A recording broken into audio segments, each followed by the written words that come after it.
video, we're going to be going over step by step how to use our all-in-one grow bag. So inside the box, you're going to receive the grow bag, which comes in a plastic bag that you'll just have to slip it out of. And then also in the bottom of the box, you're going to receive the colored instructions, which have step-by-step guides and then also some tips on how to use this product. Every all-in-one grow bag is going to have a filter patch for air exchange, and then on the opposite side, it's also going to have the black self-healing injection port. You will need to get a spore syringe for this grow kit. We recommend either Spore Genetics or Premium Spores. It'll generally come with 10 cc's and then you just need 5 cc's per bag. So after you have your grow bag out of the box, the next step is going to be removing the tape. We tape it for the sterilization process and also to make sure the grain stays at the bottom during the shipping process. So there's one piece of tape over the top and then one over this flap. So just gently start to peel it up. The tape will not be on the white filter patch, so don't worry about that.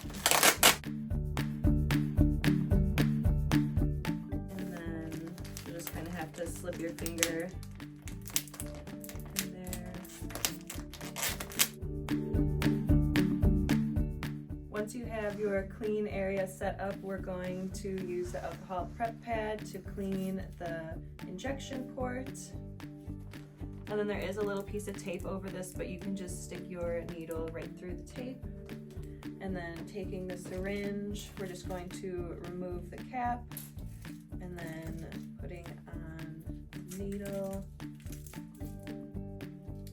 And then like I said earlier in the video, you just need 5 cc's. So removing the cap, we're going to stick the needle through the injection port and you're going to inject 5 cc's kind of throughout all of the grain, moving the needle in and out, and then maybe changing the angle of it. And then after that, just pull the needle out and then you can reuse this on your next bag. After you've injected your all-in-one grow bag, you're going to want to incubate it in a warm space, ideally somewhere between 72 to 75 degrees. If you don't have a warm space in your house, you can use something like a space heater or a heat mat to maintain that temperature. And then after 2 weeks, you're going to see about a $half size growth of mycelium forming in the grain. After you see your mycelium growing to about a $half size, that's when you can open up your bag a little more. So we're just going to lift up the flap and then oxygen will slowly flow into the bag. It won't fully inflate, 20 to 30 minutes. If you get tired of holding it, you can also clip it or tape it up to something. So now we are past 3 weeks into the growing process. You can see that the mycelium has taken over nearly all of the bottom of the bag. And it's okay if the mycelium starts to grow into the substrate. That's not going to affect your grow at all. Now we have been incubating our bag for over a month. You can see that it's almost completely colonized. If you still see some grain, that's perfectly normal. You can still move on to the next step. And then also if you see any discoloration or yellowing in the mycelium or even a liquid, that's totally normal. That is just from the mycelium growing. Now we can move on to the next step, which is going to be breaking up the colonized grain and mixing it in with the substrate. So you can just kind of, you might even have to press it down a little bit to get it to initially break up, and then you can start to break it up with your fingertips. We recommend using gloves so you don't accidentally pierce the bag with your nails. So you want to break up all the colonized grain into smaller pieces.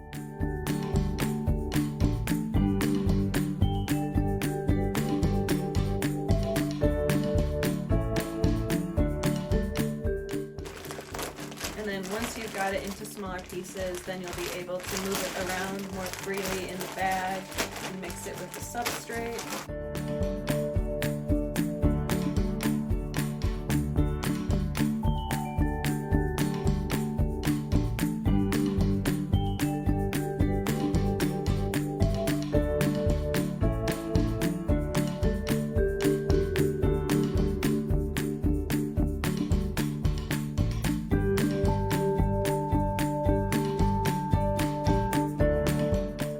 mixed up our all-in-one grow bag, it's time to decide how we want to fruit it.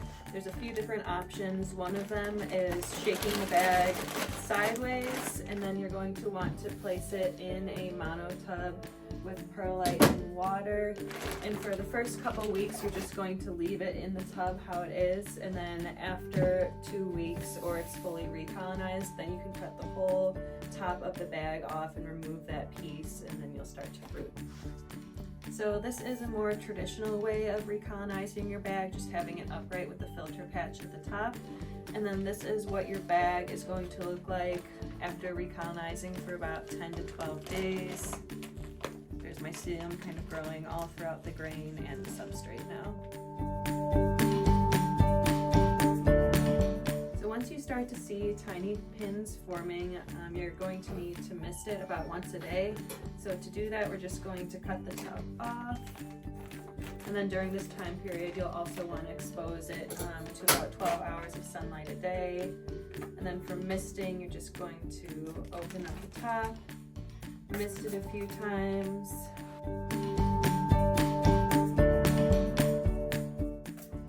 After you've got it misted pretty good, you're just going to want to lightly clip the top of it. You can use paper clips, a hair clip, a random clip that you found, just anything, so you can easily remove it the next day and mist again. If you are looking to get a larger yield out of your all-in-one grow bag, you can use our small cube mono tub. This will fit the all-in-one grow bag perfectly. And then for that method, you are going to want to wait for your mycelium and your grain to be about 95 to 100% colonized. So once you're at that point, you can then break it up a little bit in the bag. It will be tough to break it up. You kind of have to press into it and then kneading it up a little bit.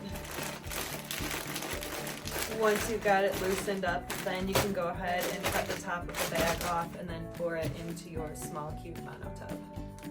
If you did let your all-in-one grow bag colonize pretty far, you'll notice that there is mycelium in the substrate as well. So another option that you can do is getting another bag of substrate, or if you notice that your all-in-one bag has gotten a little bit dry, you can go ahead and add a good amount of substrate into your mono tub. You can mix a little bit in, and then you're also going to want to add a top layer, just like a ½ inch will do. So mixing a little bit of this substrate in with your all-in-one bag, and then just gently kind of tampering it down, pressing it along the edges of your liner. And then you'll see there's a little bit of grain exposed still, so I'm just going to add a little bit more substrate for the top layer. You just smooth it all over the top, covering any visible grain. So now that we have our top layer of substrate, it's time to put the lid on. So we're just going to push the plugs into our monotub lid. This will help keep moisture in. And then once we've got the plugs in, then we're going to thoroughly mist our all-in-one bag that's mixed with the substrate until you can see like little water droplets on the side. And then you'll also want to mist the lid really well. And then once you have it all misted, you can go ahead and set your lid on. And then the mono tubs come with little clips that you can just place on either side to hold your lid on.